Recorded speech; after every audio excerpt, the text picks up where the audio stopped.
to talk about on gender typing. Remember we were saying that significant others and socializing agents can encourage children to take part in things that in sports and activities they feel are gender appropriate, all right? But that attitude then means that oftentimes boys and girls are restricted to their opportunities for moving. So for example, running a marathon. Right? The event, a marathon, was created in 1896. The current distance, the 26.2, I think it's 26.2 miles, was officially adopted in 1921, but it wasn't until 1970 that women were allowed to participate in a marathon. Right? So that's a 50-year window where that wasn't even an option. Okay? And then we have girls self-selecting out of sport. We have boys that don't want to participate in a boy game like American football, right? And so, rather than participate in that activity, they'll choose to opt out, right? So it's not just a girl's problem, it's for both. And the literature, the chapter's done a really good job on updating the literature for this area. They used to have a lot of information that was back in the 1980s and the 1990s, but they have really looked through the research and they've got a lot more studies now from 2000 and onwards.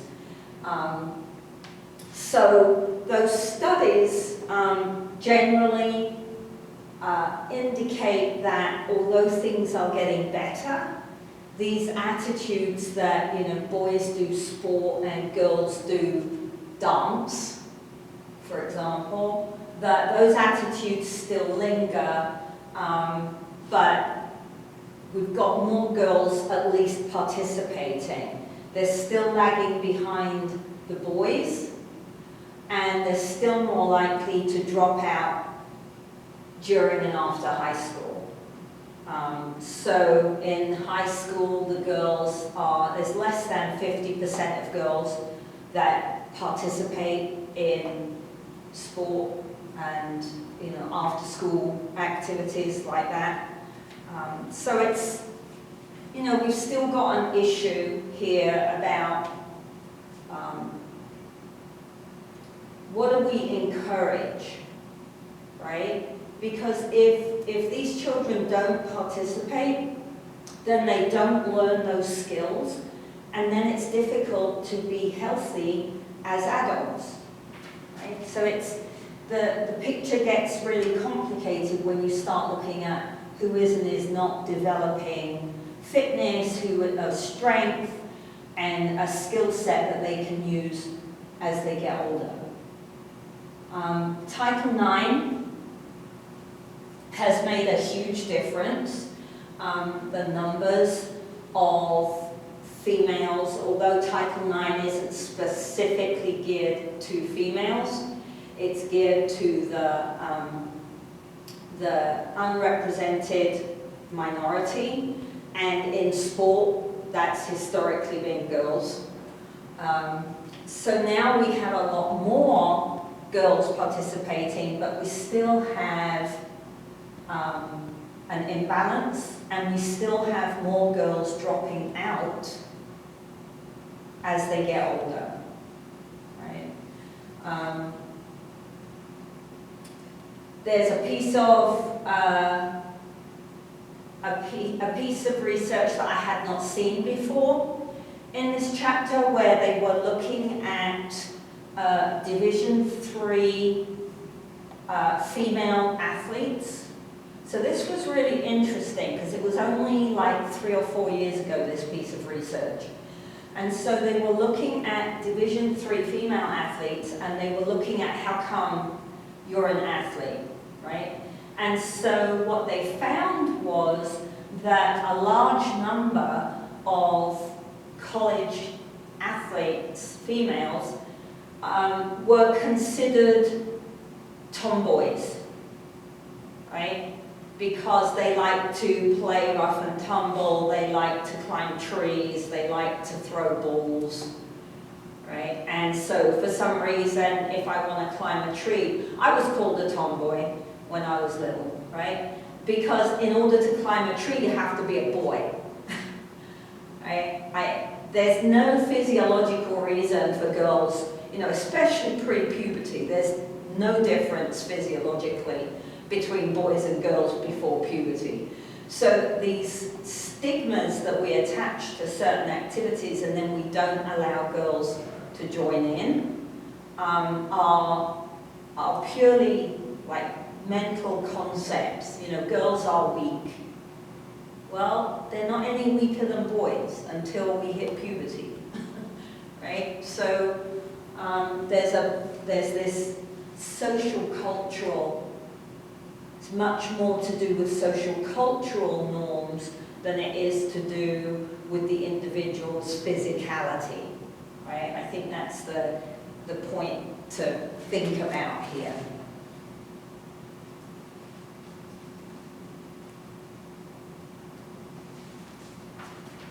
So think about, you know, if you're the teacher or more likely when they're young, the parent, right? What stereotypes do we address to certain activities, right? So is it okay for a girl to play baseball, or does she have to play softball, right? If we look at the two photos here, do we have the same response to these photos, right? It's lovely to see the girl looking fit and pretty and elegant. How do we feel about the male ballet dancers, right? Does that make us feel a little bit uncomfortable, or, you know, they're probably sissies, right? So we have this situation where we address certain people, you know, what do you think about a girl? Now, in the States, this has changed quite a bit because the girls' soccer team is very, very successful internationally. So in the States now, I would be surprised to really see negativity around allowing girls to play soccer. And in fact, on the playground with the children, there's a city soccer league, and the girls go, oh, we played soccer this Saturday, and I kicked a goal. You know, so there's a sport now where we don't seem to have these driven gender stereotypes anymore. I'm not sure that that case would be quite the same in the UK, although women's football in the UK is quite competitive. I still think when you think football, you think males, right?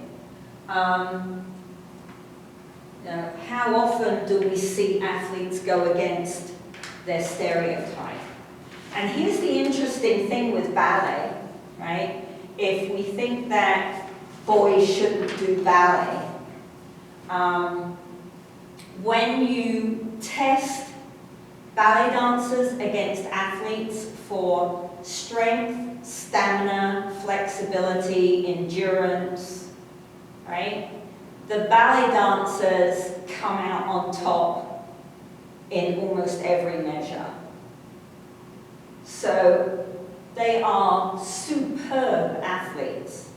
And we, if boys want to take ballet, we should be encouraging that, not discouraging that, right? And if girls want to go and rough and tumble, we should encourage that, not discourage that, right?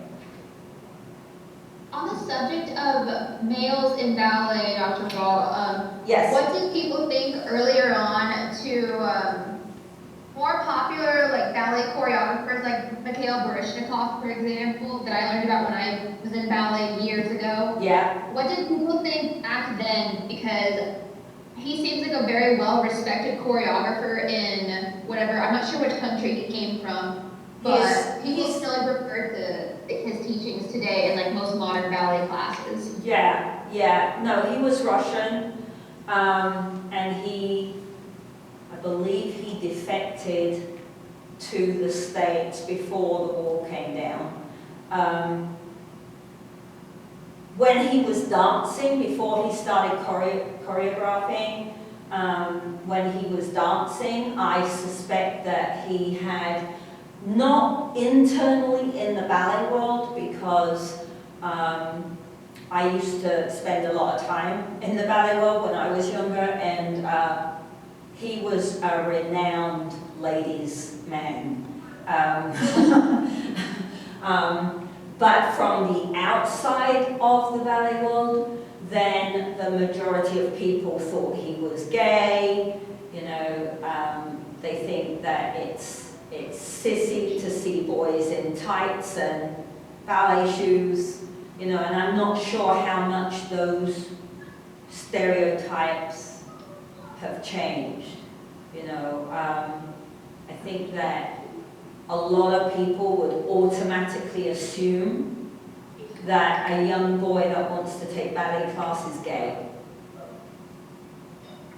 And, that's unfortunate, because that puts off, we're going to talk about that, and it puts off boys that might be very talented at dancing from taking a dance class, because they don't want to be perceived as this stereotype. Does that make sense? Yes. So,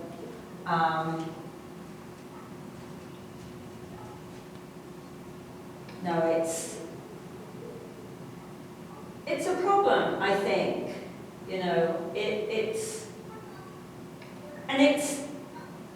Again, I don't think most of the time it's not a deliberate being unkind by the parent or the teacher or the peer group. It's just that these concepts, these pictures in our head are so culturally wired. We just go there without thinking about it,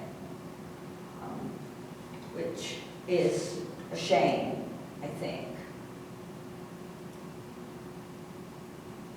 So we're just going to spend a little bit of time. I'm going to go through this quite quickly, but that model that we had on Thursday about how we develop our role, our societal role, and we had significant others, and we had play spaces, environments, and then we had the individual's personality. So we're just going to look quickly at those. So significant others can be parents, teachers, caregivers, grandparents, okay? When we're younger, it's typically the parents, and they're the ones that are maybe making choices for their children or supporting choices their children have made, right? And that takes money and time, so there has to be some willingness on the parents' behalf to allow this to continue, right? And this data is really old, and they have not updated it in the new edition. So I'm assuming that means that this is kind of an area of study that has fallen to one side a little bit. So way back, 1988, the literature would suggest that fathers reinforce gender typing more strongly than mothers, particularly for their sons, but also for parents. And again, old data would have suggested that same-sex parents might be more influential in children's movement choices and involvement. And I think it's a shame that that hasn't been continued, because I suspect that that data would be a little bit different now. You know, we have so many single-parent families, and that parent isn't always the mum, it's quite often the dad, right? So, yeah, I think it would be interesting to rerun some of this stuff and see what's happening. We do have some changes in the attitudes of parents, because parents influence these choices a lot, right? The best predictor of adult involvement as I grow older is my participation as a child and an adolescent. So that influence of the parents on what I do or don't do as a child and as an adolescent then has long-term impact on my physical activity involvement as I become independent and an adult, right? So the parents' bias towards exercise can have this long-lasting impact and influence. So if they're musicians, right, if both the parents are musicians or theatre people, then that may be what they kind of encourage in their children. Well, there's not a lot of musical instruments that are very physically active. The drums, right? So if I'm going to be a drummer, that's pretty physically active. But most musical instruments are relatively sedentary. Okay?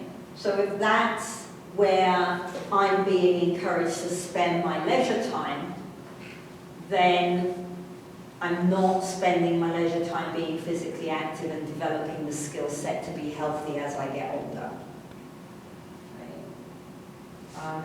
More and more now, we've got more and more women engaged in sport and physical activity. That is starting to knock on. Right? So from the 70s and 80s, these people are parents now. Right? And they were allowed to participate in sport. So now that influence is a little bit different, hopefully. Okay.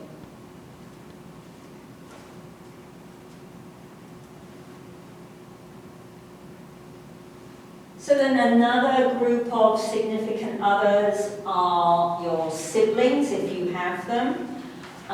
Typically, not always, but typically the siblings are your first playmates. Not in my case very often. My sister and I didn't get on very well when we were little.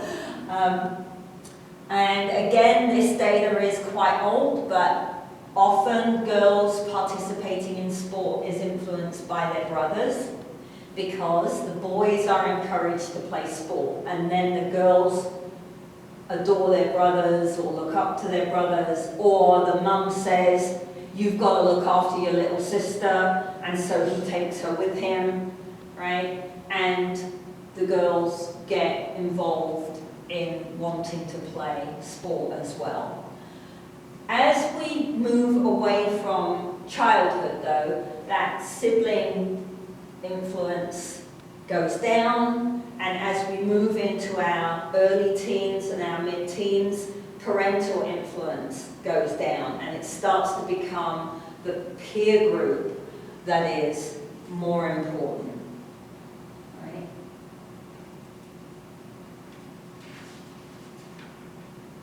So what's interesting about the peer group, so we have this period of time during adolescence where my family and my parents are much less influential.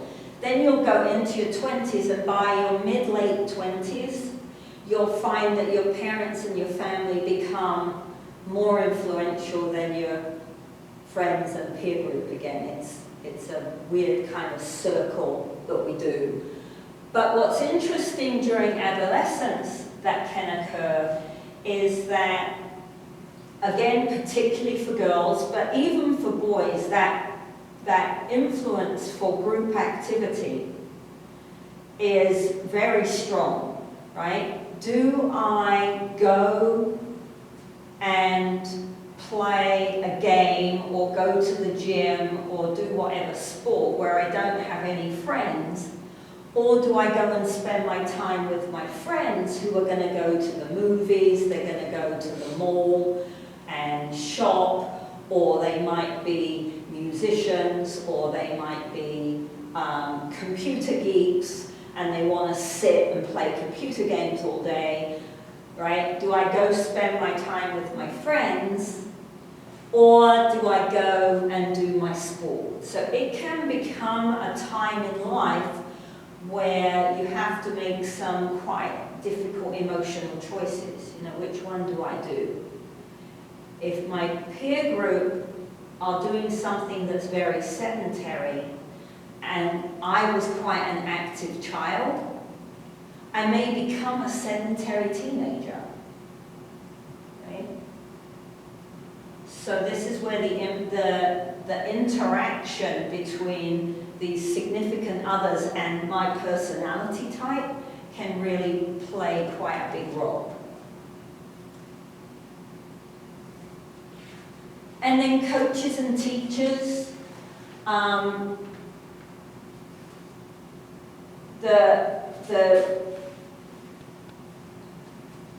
The literature on coaches and teachers is a little ambiguous. So there doesn't seem to be really strong proof that coaches and teachers socialize children into physical activity. But that makes no sense to me, right? If I'm a PE teacher, or I'm a classroom teacher who believes that physical activity is a really crucial part of a child's development, it doesn't make sense to me that the research isn't clearer on that role. But you know, you can be responsible for making games fun. You can be responsible for introducing new movement patterns that a child or a teenager may never have tried before, okay? What we do know that's very important to pay attention to is that we don't only have this ability to reinforce that physical activity is important, we also have a really strong possibility of putting people off physical activity for life, right? That's called aversive socialization, and that occurs when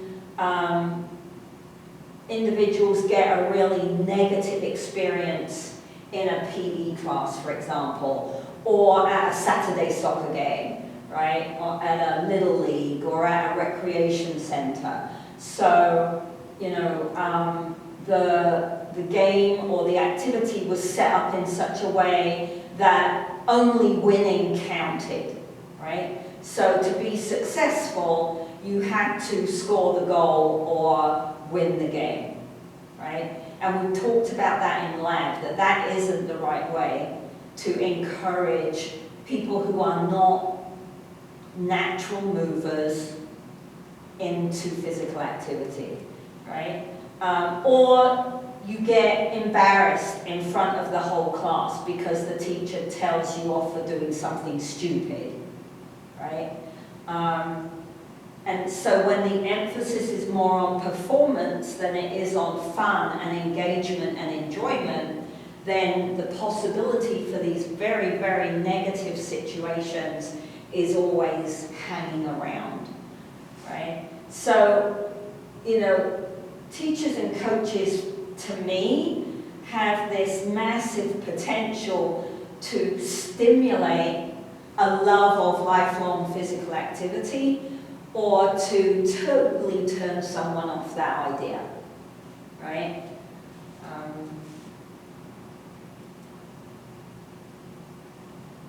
So then our second variable in our model that we looked at last week was the social situations.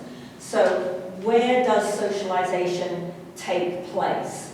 So often that socialization is a play environment, right? So the play and the games that are picked and played can act as constraints, right? So if I'm at a school that has very limited outdoor space, right? So the playground is teeny tiny, and then for some reason they've stuffed the playground full of swing sets and merry-go-rounds and all this equipment, which then you're not allowed to run, right? So the teacher's out there keeping an eye on everything, making sure everyone is safe, and you want to run like crazy, but there's all this stuff you could trip over and bang your head on, and so the teacher's like, slow down, don't run, right? And so inadvertently, right, we're removing the opportunity to run and be free and develop cardiovascular fitness. Again, it's not deliberate, right? No one's saying that it's a deliberate attempt to hold children back. It's just a cultural situation that occurs, social or cultural, right?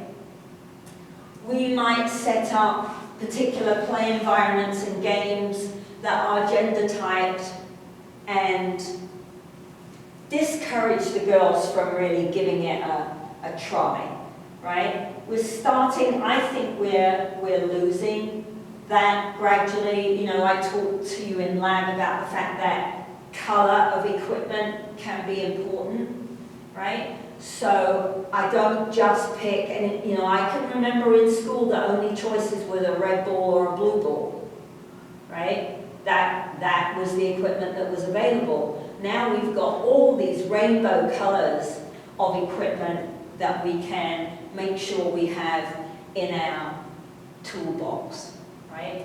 And then we have to be very careful to listen to the language that is being used, because what if you have a boy that wants to play with the pink ball, right?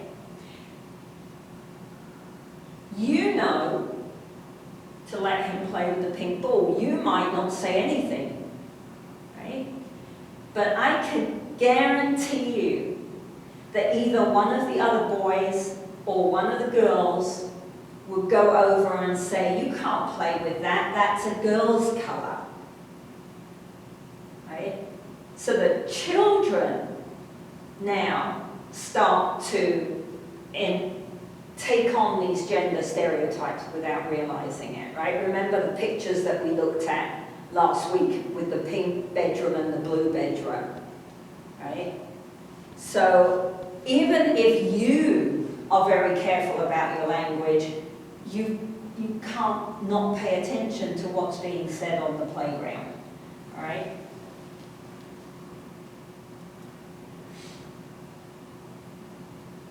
So toys can also act as constraints. You know, does the toy encourage you to be outside? Does the toy encourage you to be inside?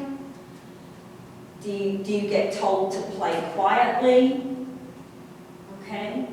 And here we have gender typing with marketing. So if you walk into Walmart, right, not only do they have the toys that are gender typed, now they painted the shelves, right? So in Walmart, if you want a boy's toy, it's easy because the shelves are all painted blue.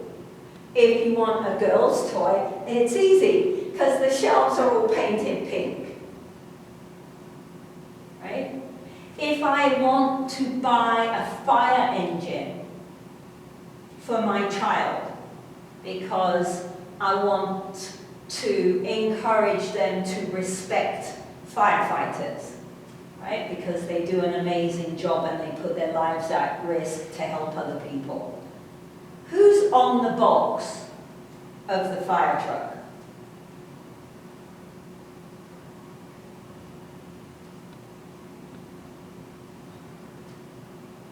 Right? Would we say it'd be, well, mostly it'd be boys that are portrayed as firefighters. There you go. Right? Right? So on the box for the toy, do you have little girls dressed up as firefighters? Probably not. No, probably not, right? So, you know, we've got this ongoing issue about what is okay for boys and what is okay for girls. Right? So here, this one always cracks me up. Right? So here, can you see this? Can you see that picture of the ironing board toy? Yes. Yeah? Who's doing the ironing? A girl. Yeah, so, I don't know about you, Kayla, but I gave up wearing any clothes that needed ironing about 40 years ago. So the only person who irons in my household is my partner, because he has to iron a shirt every morning to go to work. Right? I don't wear any clothes that need ironing, so I don't have to iron anything. So why would I buy the ironing board for the girl? When It encourages gender typing and for girls to become housewives when they get older. Yeah, stuff that. I'm not ironing your damn shirts. Do them yourself if you want to wear them. Right? Jeez. You know, the split I do the washing, but he does the washing up and the dishwasher. So I'm like, okay, that's pretty fair, right? But I ain't ironing shirts that I'm not going to wear. I can't iron. Actually, he wouldn't let me, because the only time I ever try to iron something, it comes out more crumpled than it went on. So, yeah, he doesn't let me near his iron. Right? But the point is, the pictures that are given are not, right? If I'm going to go and buy a little kitchen set, the kitchen set is going to have girls on the box, and the fire engine is going to have boys on the box. And it's 2020, people. At what point are we going to allow the boys to do the cooking and the girls to be firefighters? Right? It's a little silly. I was very lucky as a child, I have to say. My parents were quite happy for me to be the tomboy. I mean, I never got any pushback from them that I wasn't doing what I should have been doing. My dad always wanted a boy anyway, so I kind of filled that role for him. And then my sister was the girly cooking, reading, sewing type. So I guess they both got someone to keep them happy, I don't know. Right? So look at this group of toys then. Even if we take away, is it a boy's toy or a girl's toy? Right? Even if you take that out of the picture, and we look at, is it a quiet toy or a loud toy? Is it an active toy or a sedentary toy? Right?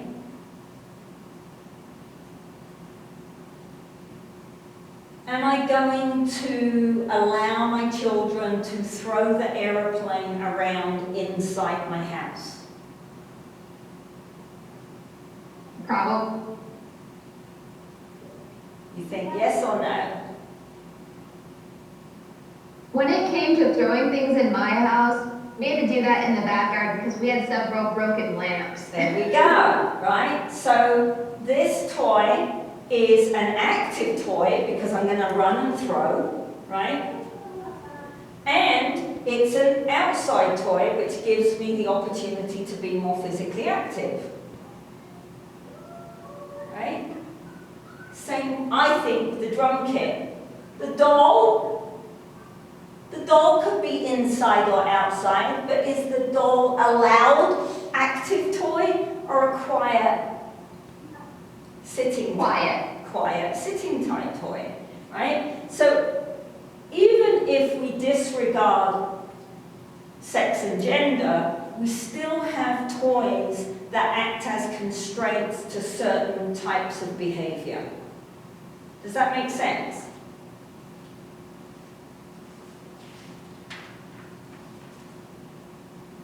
Yes. Right, and then parents, again, inadvertently will repeat these patterns because if they had a particular toy that they loved growing up, then they're going to want to reproduce that opportunity for their children, right? So if that toy was sedentary, then they're going to buy something that's sedentary probably for their kids, right? So it's just these patterns that we see that aren't deliberately unkind. They're right there in front of our faces all the time, right? Would this be true in the households where you have a stay-at-home mother that has daughters and boys, and she makes the girls do the cleaning and the boys work outside? Does that kind of go into this? Absolutely, yeah, absolutely. That's a perfect example, right?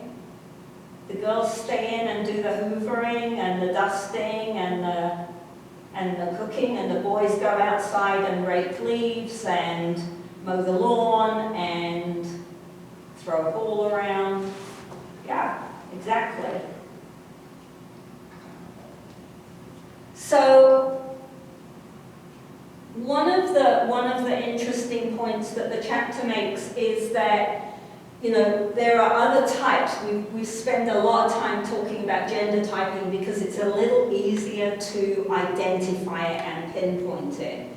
But we have other constraints that would sit under this umbrella, such as race and ethnicity and SES. But it's a lot more difficult to tease out when you look at these types of variables. It becomes a little harder to tease out what is race or ethnicity and what is individual constraint, right? So race and ethnicity are another couple of words like sex and gender that often get muddled up in language. Race is biological, right? And so genetic similarities within groups or between individuals are race. Ethnicity is a cultural, learnt role, place to be, and that's cultural similarities. So you may have race and ethnicity tied together because you've got a group like, if you go to certain cities, there's a Irish American part of the city, or there's a Chinese America, there's Chinatown, right?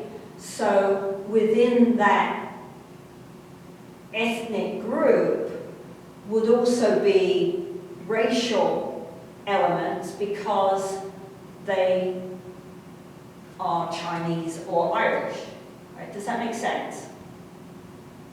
Ish. So it's quite difficult to tease them out. And socioeconomic status is also difficult to divide out because we have certain races that predominate low socioeconomic environments. So socioeconomic characteristics can play a huge role in your motor development and the opportunities to move that you get, right? So it's very cheap for parents in the projects to buy their kids a ball, right? It doesn't cost much at Walmart to buy a ball. So they buy them a ball and they play basketball, right? But it costs a lot of money to join the tennis club and to go play tennis, or to ice skate, right? Or play golf. Yeah, or play golf, right, exactly. So there's this whole movement repertoire that kids who live in projects rarely get the opportunity to experience, right? So why are one group different than another group, right? We have to be careful not to assume the difference is due to race and biology and genetics, because it could be SES, it could be ethnicity, and we have this last point here goes back to what we were saying before about the boy who maybe wants to go to ballet class because he loves music and he loves to dance, but he won't tell anybody he wants to go to ballet because then they'll call him a sissy, right? So this stereotyped threat is this situation where there's a certain stigma attached to a particular movement group, right? And that could negatively impact someone wanting to engage in that movement.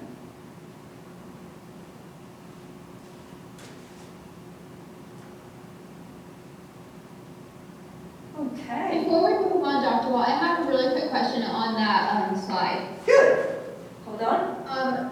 For organizations like the YMCA or the Boys and Girls Club, isn't it one of their goals to include like all social classes of people like in their activities, not just for like underprivileged kids or ones that live in poor neighborhoods?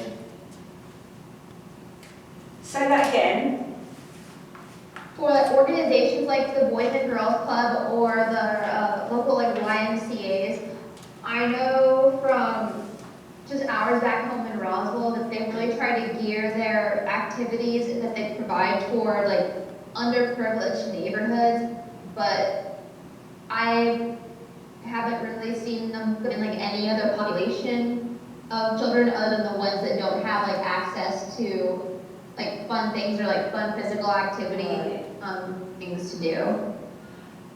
I don't know enough about their remit. They must have a mission statement,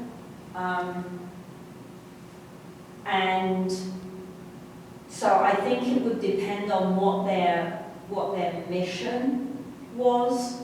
Is their mission to provide opportunities to underserved children, or is their mission to provide opportunities to children?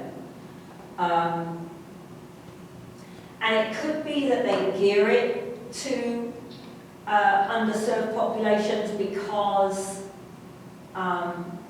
those populations wouldn't know that they were there or wouldn't know how to get there. Like, I don't need to send a bus, or maybe the perception is, I don't need to send a bus in to the big fancy housing estate to pick up the kids to get them to come to the center, because mum and dad have 3 cars and can drive them to the center, but I have to send a bus into the projects to collect the kids to come to the center, because mum and dad are both at work and they don't have a car anyway,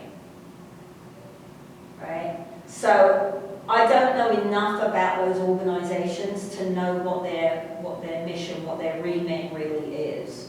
So I think that would be an interesting little research project to dig into, you know, are they following the agreed upon mission for the entity, or are they twisting it a little bit in a way that is cutting out a certain population of children? Does that make sense? Yes, it does. You know, I remember, I mean, I'll never forget it, because when I was in undergrad, the director of the program was also teaching some biomechanics, and he was also the swim coach, and so we had to take swimming as an activity one time. I mean, that was just, it wasn't a choice, that was on the curriculum, and we had to go to the pool. I actually didn't get to swim that semester because I was in a plaster cast, so I had to sit and watch. But it gave me opportunity to watch some really interesting things, because we had a black girl in the program. There were 35 of us in the program. And he told her that black people can't swim. And he blamed it on bone density or muscle density or something.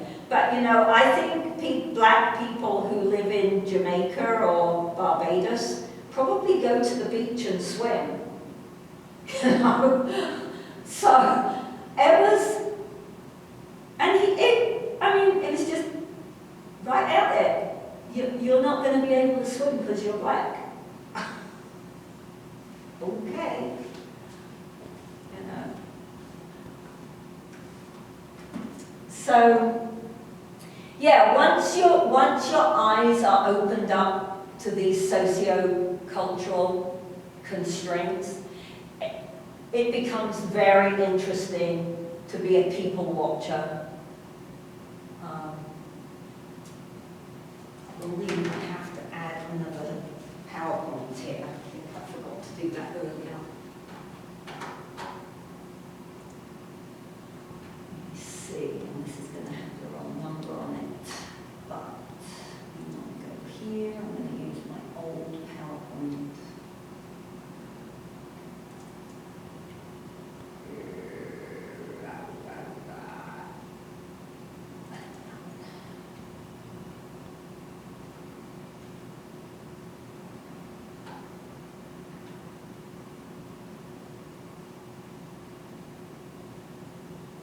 You guys need a toilet break or anything?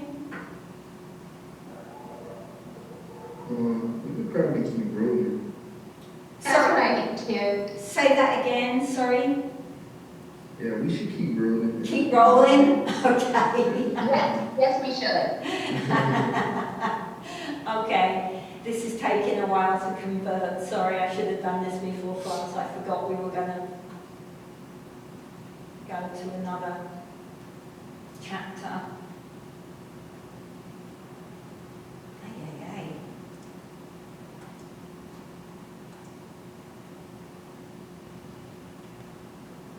Oh, there we go. Okay, finally.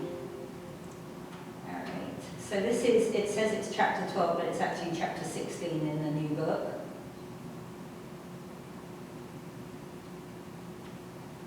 don't think that's the one I wanted.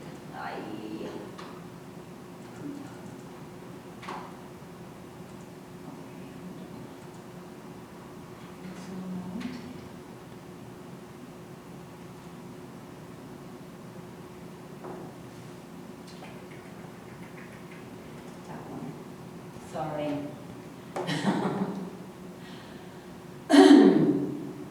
Should have brought some water in with me.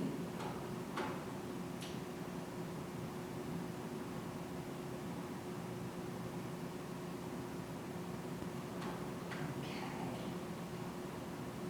That's the one I want. There we go.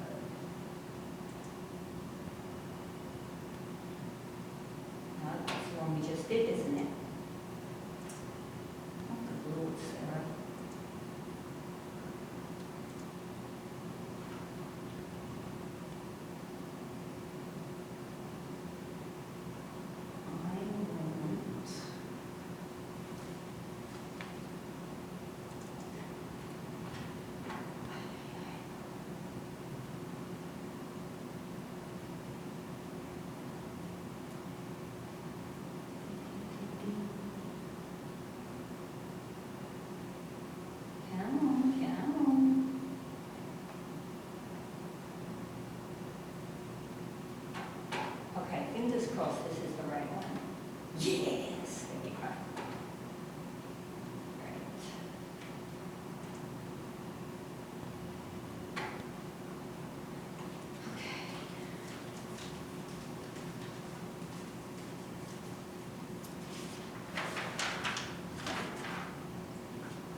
so we looked at social, cultural, now we're going to look at psychosocial. So we're going to look at some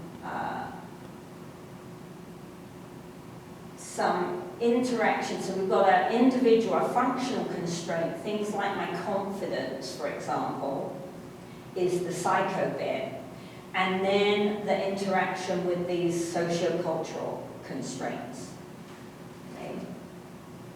So remember that my individual constraints, I've got two different forms of individual constraints. I've got my structural constraints, like my bones, my muscles, how tall I am, right? And then I have my functional constraints, which are psychological constructs, more often than not, right? So my emotions, my perception of how good I am at something, right? Other personal attributes. So it's important to look at these ideas because we want to try to understand more closely why particular individuals do or do not maintain physical activity across the lifespan. You know, that's our domain. We're looking at physical activity, but you could apply the same idea to any other domain, right? Functional constraints will also impact what type of physical activity we choose to do, right? Which ones do we avoid doing, okay? So,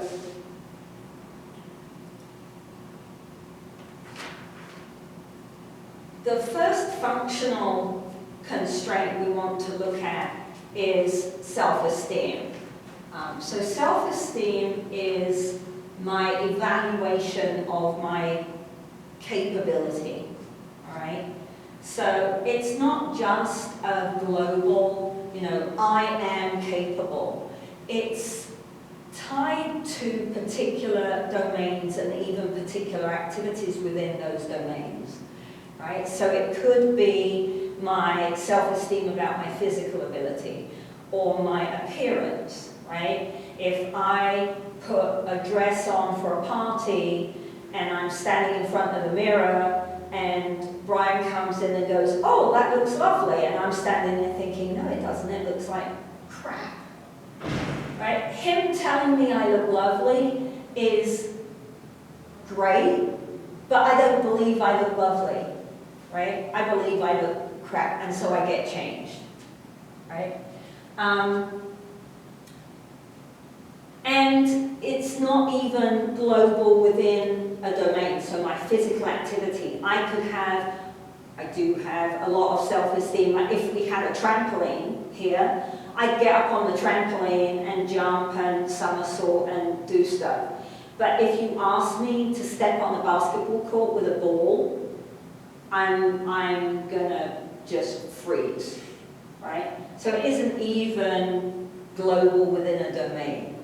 Okay, so what it's really important to understand when we look at ideas like self-esteem is that it's the individual's belief in the correctness of my evaluation of myself that is important rather than whether or not I'm accurate in my evaluation of myself. Okay? So, our book has a model of self-esteem, but I also want to give you a different model because this book mentions a researcher called Harter, but they don't do a lot of work on her scale, and I like her scale. So we're going to just take a quick look at this. So Harter developed what she called a hierarchical view, and she's looking at the development of self-concept and competence and self-esteem. Okay, so our first piece of the pie is self-concept. And self-concept, she says I can't read my notes in the dark. Self-concept is a value-free description that I place on myself, right? So I look in the mirror and I go, oh, that's Sarah. But I don't go, oh, that's a fat Sarah or a thin Sarah, right? It's just my ability to identify me as an individual, right? So self-concept is very interesting to watch the development of self-concept in babies because they don't have it straight away, or animals, right? If you put an animal in front of a mirror, the animal doesn't recognize that the image in the mirror is themselves, right? Well, it depends on the animal. Dolphins do, chimpanzees do. So this idea of self-concept, that I recognize myself as an individual, all right? And then self-concept leads to the next step, which is self-esteem.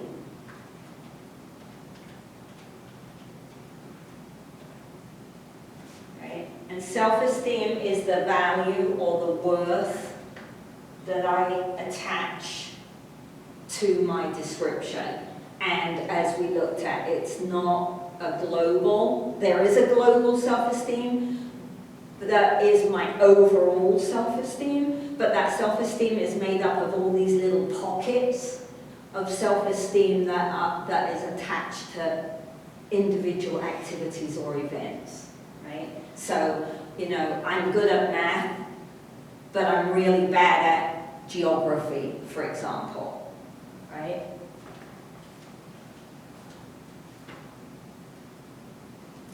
So self-esteem is sometimes called self-worth, but what we see is that if I have a positive concept of myself, that typically leads to higher self-esteem, right? So how worthy am I? All right? So how worthy I think I am then helps me to develop self-confidence.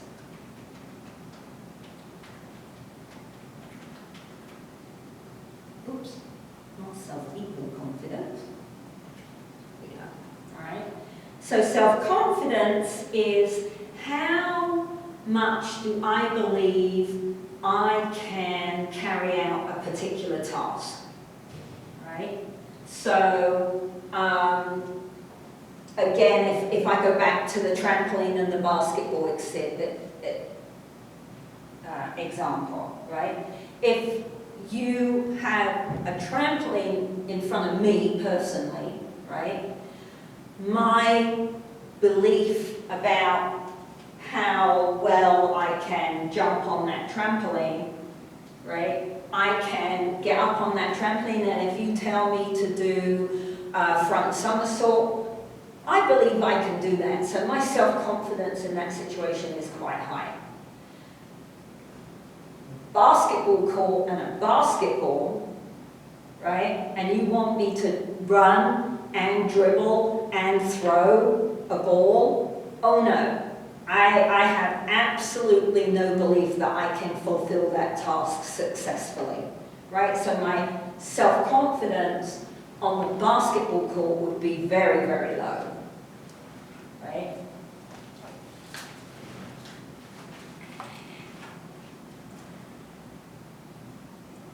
Having self-confidence that I can complete a task leads to actual competence, actual success in completing the task. Right? If I believe I can do it, then I'm going to give it a try, and trying leads to success. So I become actually competent at whatever the task is. Right? Once I've had some success at a given skill or task, then we start to believe, oh, I can do it again, right? I can repeat that performance, okay? And so then we end up with a very important idea that will come back when we look at a chapter that's coming up, is perceived competence. Oops. Right? So perceived competence is how well do I believe that I'm going to have future success at this task, right? I've done it, I've been successful at it, I've been able to repeat it and be successful at it. Therefore, I think if I have to do it again tomorrow, I'm going to give it a go and be successful at it, right? So my perceived competence then drives my willingness almost to try something again. Okay? So what Harter believed was that this hierarchy was different for different age groups, that the perceived competence and self-esteem is different. The way that pre-K through second grade develop that is slightly different to the way middle, late childhood and adults and adolescents achieve it. All right. So it's not it's not a fixed thing. So we want to kind of recognize the idea of it, but understand that there's some flexibility there as to what age group am I talking about, right? For adolescents, you know, their self-esteem has a big part of their peer group recognition of them, right? Are they able to get a boyfriend or a girlfriend if everybody else in the peer group has a boyfriend or a girlfriend and a girlfriend or whatever, right? And I'm the only one that doesn't, then that impacts my self-esteem, right? So as I said, it changes with age group, but the hierarchy stays relatively consistent. And this perceived competence can be so important when we look at physical activity.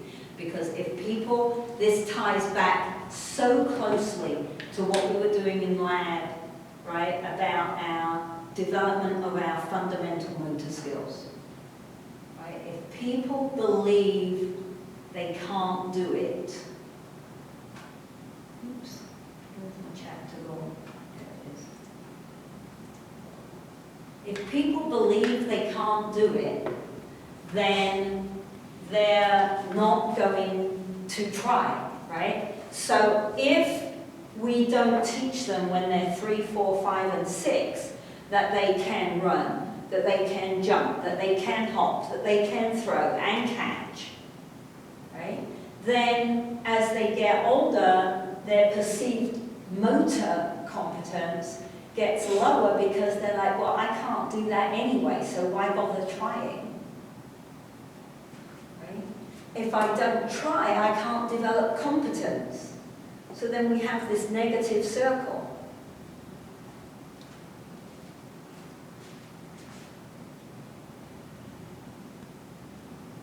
Right? What motivates me to move? People who have low self-esteem in their physical ability tend to be less active, right? They use avoidance tactics.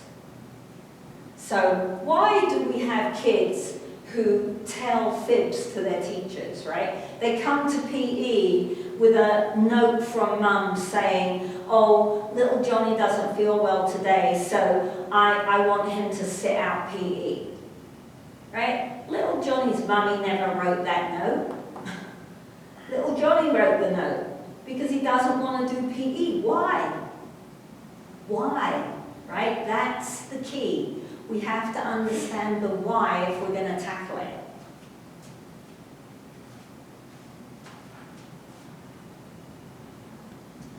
Right? If we're going to be in the business of helping people be good movers and physically active and healthy, we have to understand why they would choose not to. Okay? All right, so the model in the book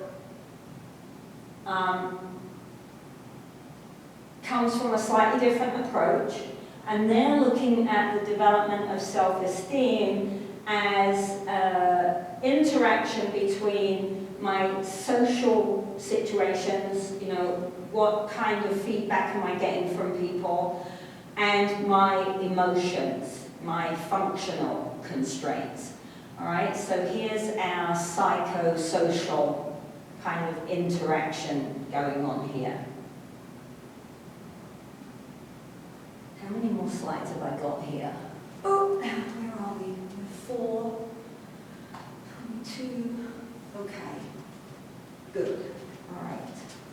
So my social interactions then are going to be praise or something negative from my parents, right?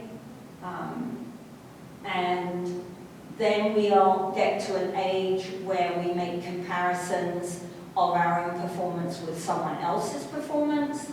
And then we've got teacher and coach feedback. Is that negative or positive? How is that given? How is it perceived? Right? And then we have our functional constraints. Am I enjoying myself? What plays a role in whether I'm enjoying myself? Am I being successful? Right? If I'm successful, that's exciting. I want to have another go. But if I'm failing constantly, then that's stressful and upsetting. Okay? So I think we'll stop on that one, and then we'll pick up with the development of self-esteem on Thursday, and hopefully we can finish this chapter completely on Thursday. And if I have my memory straight, that would mean that next Tuesday will be a review session, and next Thursday will be an exam, I believe. Yes. Yeah? Okay. So Tuesday you said review and Thursday exam? next week, yeah. Yeah, so Tuesday we'll do our little review type questions like we've done before. If you both would like to, I'm going to assume that you're going to be the only ones here. I'm all for it. and we can do those kind of question type things and have a conversation around those. And then Thursday the exam will be online. Okay? Sounds good. And I'm going to try, I know you said that it was difficult to manage the exam because you didn't have the way I set it up didn't include a clock counting down, so I'm going to try and set it up a different way so that you've got an actual clock there so you know how much time you've got. Sounds good. Okay? Hurrah! When you upload the review questions, you do the date of Do you want me, I know last time you asked me to set them up early. Shall I put them up after we finish the chapter on Thursday? Yes. Yeah? Okay, can you remind me? Because by Thursday I'll have forgotten that that was the idea. Yes. Okay, all right. Yeah, I can do that. I don't have a problem with that at all. So just remind me to do it. Will do. Okay. All right. Well, thank you very much for your questions and your comments. And happy voting day. I have my voting hat on and my voting necklace on, and I've I've been just fingers crossed. Let's hope everybody stays safe and we don't have silly people getting into arguments because everyone is entitled to their own opinion. And yeah, let's just hope we get through the day without anybody getting hurt or anything silly happening. Okay, I will check lab and look at the video analysis, and then I will make a decision whether or not I'm going to go to the playground tomorrow or not. Okay? So Okay. I didn't go Monday, and I'll make a decision this afternoon, and I'll let you know if there's going to be another set of films this week. All right, have a great rest of the week. Okay. And you. Thank you.